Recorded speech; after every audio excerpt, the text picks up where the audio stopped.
İslam ordularının cihanın dört bir yanına yayıldığı, sınırların doğuda Maveraün Nehrin ötesine, batıda ise Endülüs içlerine kadar uzandığı o muazzam devir, Emevi devleti 8. yüzyılın başlarında tarihin gördüğü en büyük sınır genişlemelerinden birini yaşıyordu. Şam sokakları, dünyanın dört bir yanından akan ganimetlerle, kervanların taşıdığı eşsiz zenginliklerle dolup taşıyordu. Halifelerin sarayları, ipekler, mücevherler ve altının göz alıcı parıltısıyla aydınlanırken, devletin kudreti en doruk noktasına ulaşmıştı. Ancak bu dışarıdaki muazzam ihtişam ve güç, içeride, asadet ve adaletin kalbinde derin bir boşluk yaratmaya başlamıştı. Hazreti Muhammed'in ve 4 halifenin o sade, dünyevi hırslardan uzak, tamamen uhrevi gayelere adanmış hayat tarzı, yerini saltanatın göz kamaştıran görkemine bırakmıştı. Medine'nin o toprak damlı mescidinde temelleri atılan, eşitlik ve takva üzerine kurulu o yüce ruh, Şam saraylarının mermer sütunları arasında giderek silikleşiyordu. Devletin sınırları genişledikçe, yöneticilerin halkla olan mesafesi de bir o kadar açılıyordu. Sarayın kapıları kalınlaşıyor, muhafızların sayısı artıyor ve adaletin sesi, altın sikkelerin şıngırtısı arasında kaybolmaya yüz tutuyordu. Özellikle Arap olmayan Müslümanlar, yani mevali olarak adlandırılan kitleler, bu ihtişamın ve zenginliğin dışında bırakılıyordu. İslam'a girdikleri halde, onlardan hala cizye vergisi alınmaya devam ediliyor, askeri ve idari makamlarda Arap kabilelerine tanınan ayrıcalıklar, toplumun temellerini sarsan derin çatlaklar oluşturuyordu. Oysa Kur'an-ı Kerim, inananların ancak kardeş olduğunu müjdeliyordu.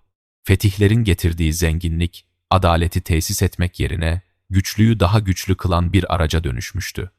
Toplumun irfan sahibi alimleri, zahitleri ve ashabın yolunu takip eden o kutlu silsile, bu gidişattan derin bir elem duyuyordu. Kılıçlar keskin, ordular yenilmezdi, ancak kalplerdeki o eski huşu, o sarsılmaz iman ateşi yerini dünyevi makam sevgisine bırakmaya başlamıştı. Şam sokaklarında yankılanan zafer naraları, mazlumların ve hakkı yenenlerin sessiz feryatlarını bastıramıyordu. Emevi sarayı, gücünün zirvesindeyken aslında en büyük imtihanını veriyor, maddi olarak en zengin çağını yaşarken manevi olarak giderek fakirleşiyordu. Hazreti Ömer'in adaletini, Hazreti Ebu Bekir'in sadakatini, Hazreti Osman'ın hilmini ve Hazreti Ali'nin ilmini özleyen yürekler, Şam'ın o görkemli saraylarına bakarken sadece kaybedilen bir maneviyatı görüyordu. Halife Süleyman bin Abdülmelik devrinde ordular Konstantiniye surlarına dayanmış, Asya'nın içlerine akınlar düzenlenmişti. Devlet hazinesi, Beytülmal, hiçbir dönemde olmadığı kadar dolup taşıyordu. Fakat hazinenin dolması, yetimin, yoksulun ve yolda kalmışın yüzünü güldürmeye yetmiyordu. Vergi tahsildarları, devletin gelirlerini artırmak bahanesiyle halkın omuzlarına ağır yükler bindiriyor, valilerin insafsız uygulamaları, İslam'a yeni giren toplulukların kalplerinde onulmaz yaralar açıyordu. Bu durum sadece siyasi bir kriz değil, doğrudan doğruya İslami bir buhrandı. Din, bir fetih ve ganimet aracına indirgenme tehlikesiyle karşı karşıyaydı. Mescidlerde okunan hutbeler, devletin gücünü övmekten öteye geçemez olmuş, hakkı söyleyen diller susturulmuş veya uzak diyarlara sürülmüşlerdi. Toplum, bir yandan dünyevi zevklerin ve lüksün sarhoşluğunu yaşarken, diğer yandan ruhani bir kuraklığın pençesinde kıvranıyordu. Eşitliğin, kardeşliğin ve merhametin yerini, kabilecilik, soy üstünlüğü ve bitmek bilmeyen iktidar hırsları almıştı. Emevi hanedanlığı, kendi kurduğu bu devasa çarkın içinde aslında kendi sonunu da hazırlıyordu.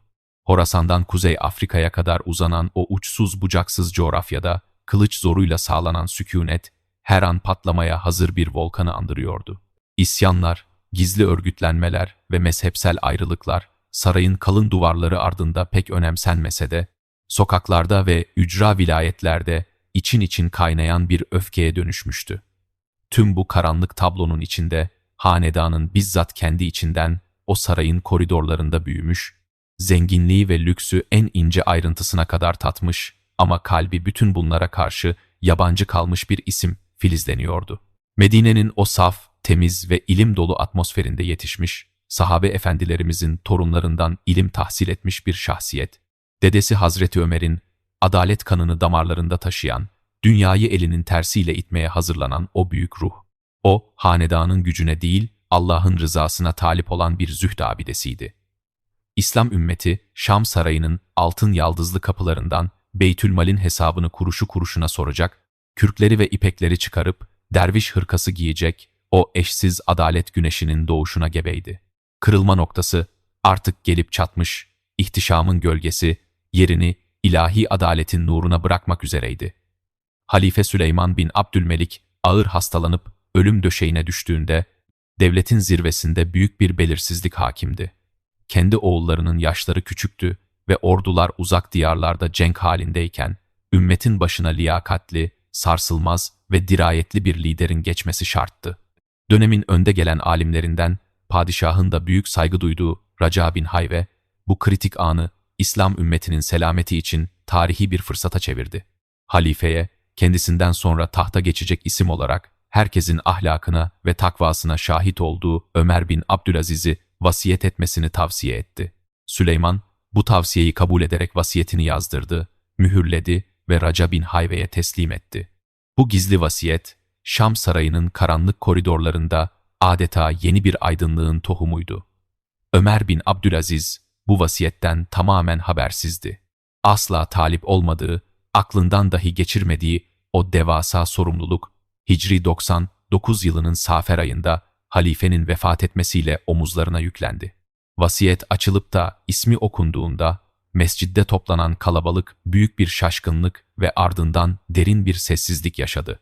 Ömer, ismini duyduğu an olduğu yere yığılırcasına oturdu, başını ellerinin arasına aldı ve "İnna lillahi ve inna ileyhi raciun" diyerek bu makamı bir müjde değil, devasa bir imtihan ve ağır bir musibet olarak karşıladı. Saltanat sevdalılarının uğruna kan döktüğü, kardeşin kardeşi katlettiği o şatafatlı taht, onun gözünde ateşten bir gömlekti. Hemen ardından, Emevi adetleri gereği yeni halifeye sunulan o meşhur saltanat atları getirildi. Altın eğerli, mücevher işlemeli, dünyanın en nadide cins atları mescidin kapısında bekliyordu. Ömer bin Abdülaziz, bu gösterişli binekleri elinin tersiyle itti. "Benim kendi katırım bana yeter" diyerek o sade ve gösterişsiz bineğine bindi. Bu küçücük hareket bile Şam sokaklarında rüzgarın artık çok farklı eseceğinin ilk büyük işaretiydi.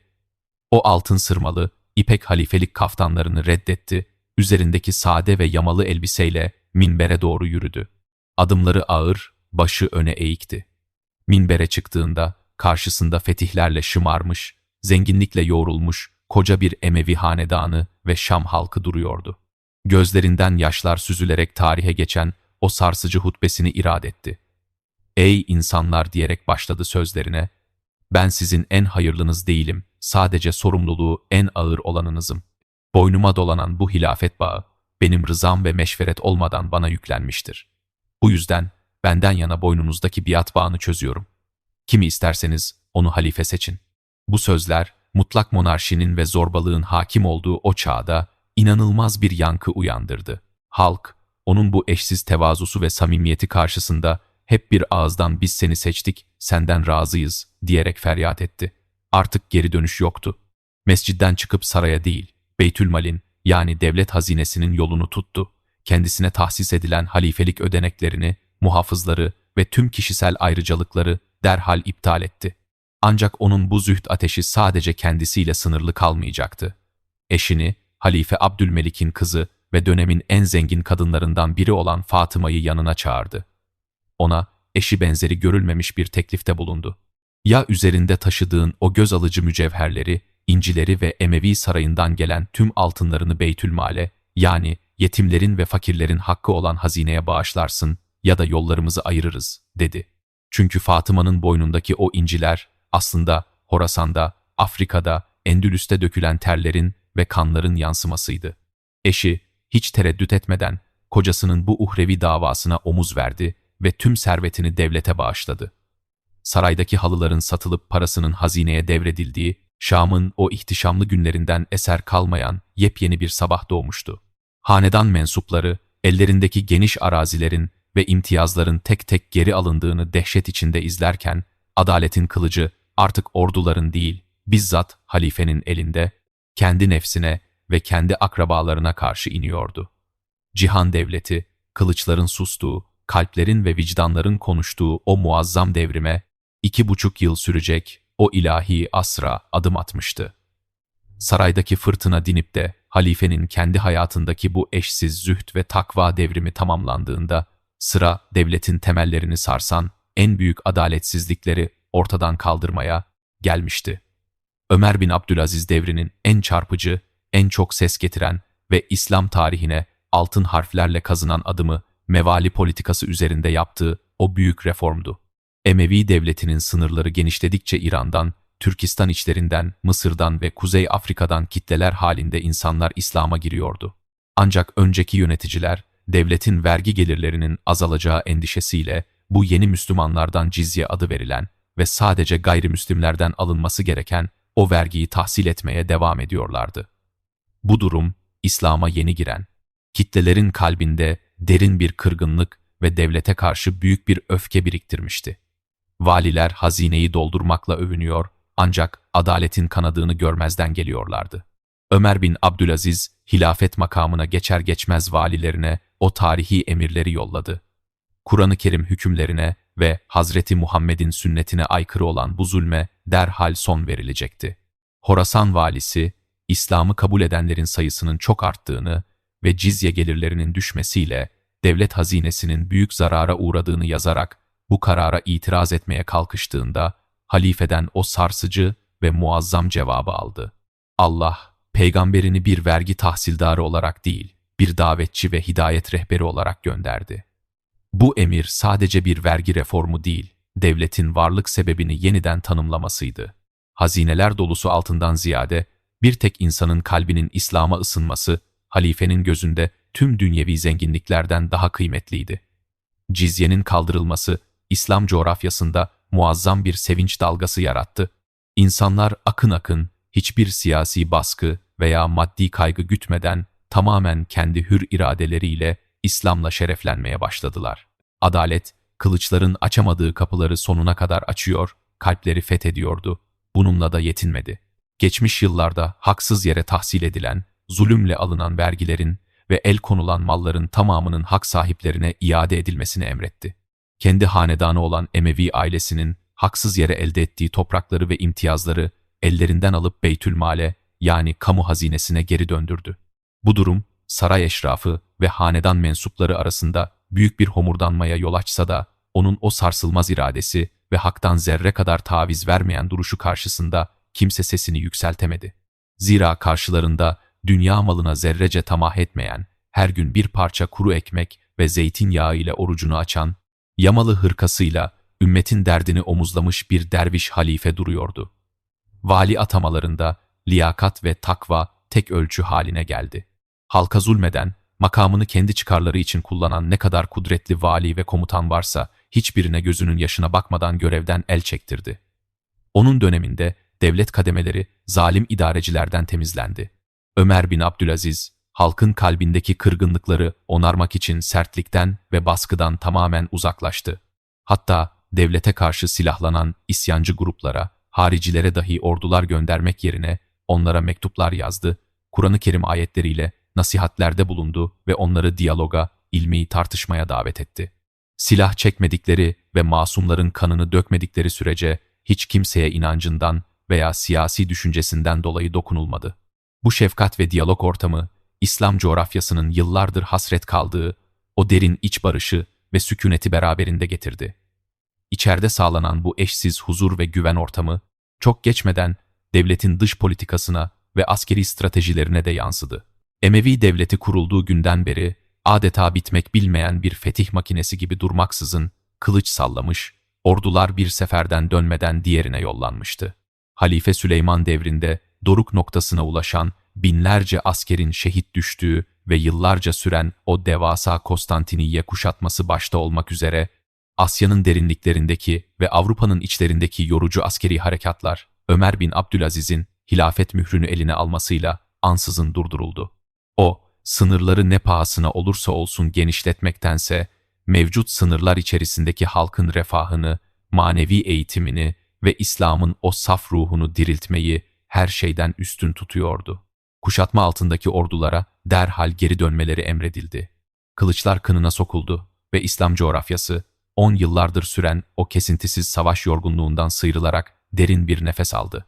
Onun nazarında asıl büyük fetih, kalelerin veya şehirlerin surlarını yıkmak değil, cehaletin ve yozlaşmanın surlarını yıkarak kalpleri hidayet nuruyla aydınlatmaktı. Devletin gücünün mızrak uçlarıyla değil, tebaanın adalete olan sarsılmaz inancıyla ayakta durabileceğine inanıyordu. Bu içe dönüş ve manevi uyanış hamlesinin en büyük şaheseri, şüphesiz ki ilim dünyasında başlattığı o muazzam devrimdi.